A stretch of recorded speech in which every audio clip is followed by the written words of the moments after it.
transfer and hand over.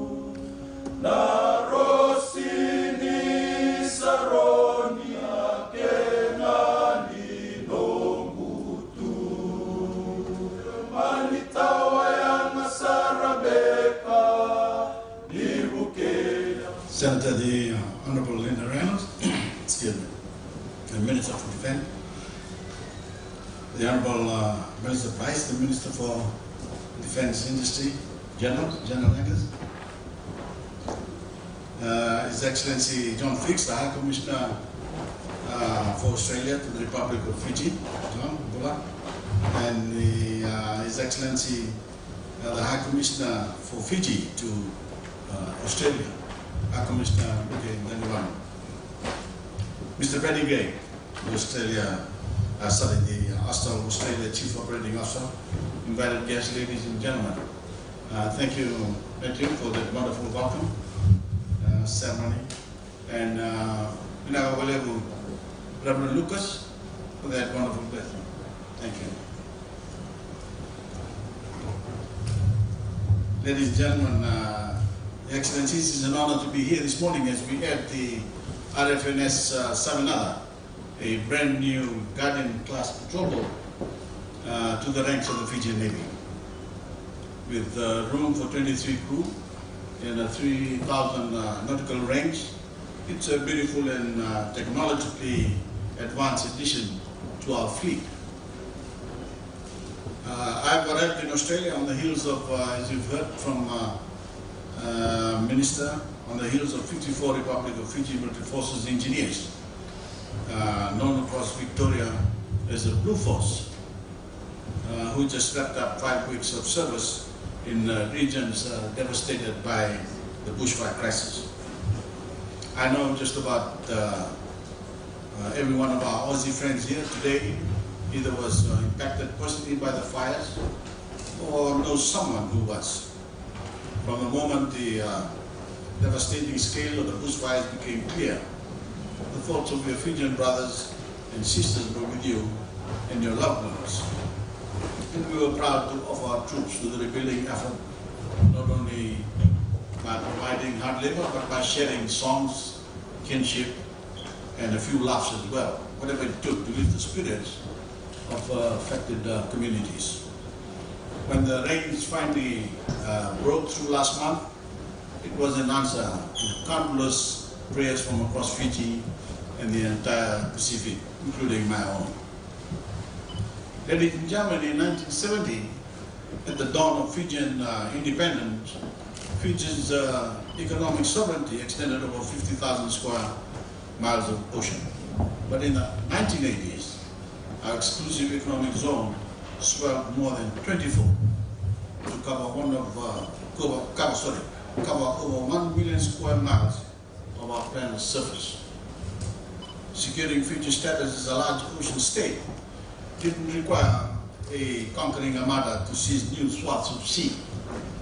All it took was smart diplomacy, specifically years of consensus building from our own ambassador in New York, Fijian Ambassador Satya Nandan, who successfully championed the United Nations Convention on the Law of the Sea.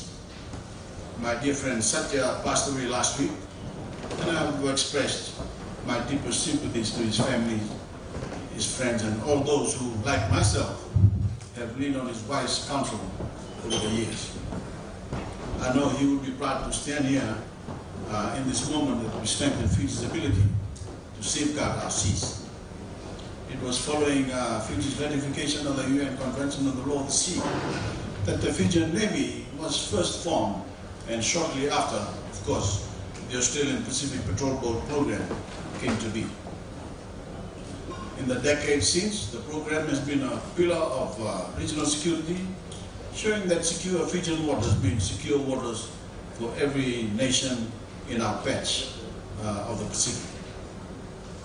As you've heard, I entered the Fijian Navy as a seaman in 1975 and eventually rose to the rank of commander. I owe that life of service to the bravery of the Fijians before me, who paved the way for the Republic of Fiji Military Forces and the Fijian Navy we know today. One of those Fijians, of course, was a young man named Savinathan, who served in World War II Pacific Theatre, and as you've heard from the Minister, at the time the Royal New Zealand Navy was charged with Fiji's defence, and Savinathan served on board the HMS NZS Leander, and oceaned away from his home in the vicious fighting at the Battle of Columbanga in the Solomons. He was killed in action.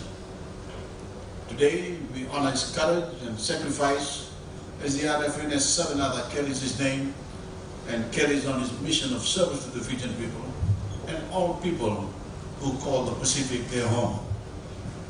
The new vessel could not enter the ranks of our Navy at a more pressing time. International criminal networks are hitting the Pacific hard, particularly with drug trade. Most of the narcotics passing through our waters are bound for lucrative markets, Sydney, Melbourne, Auckland, and of course other hubs in Australia and New Zealand. But the inevitable spillover makes this an issue far larger than any one market or region or nation, sorry.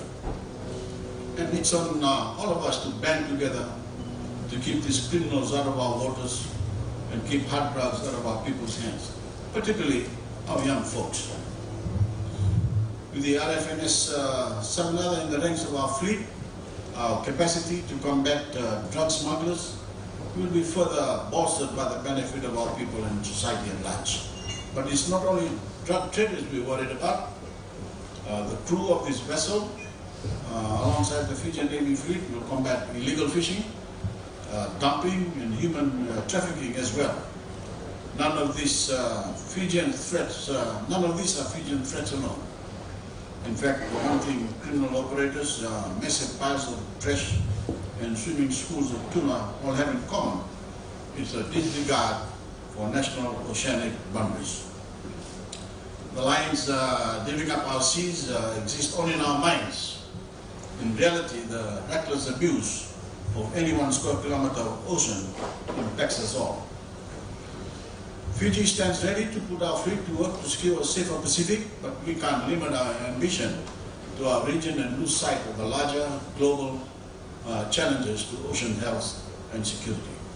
This June, Madam Minister, you know, is the second UN Oceans Conference, and as a region, home to some of the world's largest ocean states, it's vital that Pacific nations, along with Australia and New Zealand, press our campaign to save our oceans from the devastation of overfishing, climate change, and pollution. This vessel departs for its Fijian berth next month after its crew wrap up over 2 years of training. That's all well and good. If the ship were departing tomorrow, I would have half a mind to jump on board myself. I actually took part in Fiji's first ever naval deployment from Seattle some decades back. And to this day, I always take a few days at sea or a few hours in a plane. Nonetheless, ladies and gentlemen, we look forward to giving this ship a warm welcome when it arrives home to Fiji. In memory of patriots like my friend Satya, the brave seaman Savinathan, and all others who strive for a stronger and safer Fiji, may this vessel defend our oceans, our people, and the Pacific at large. Thank you again to our Pubali, the Australian people, and for their support of a strong Pacific. God bless you all.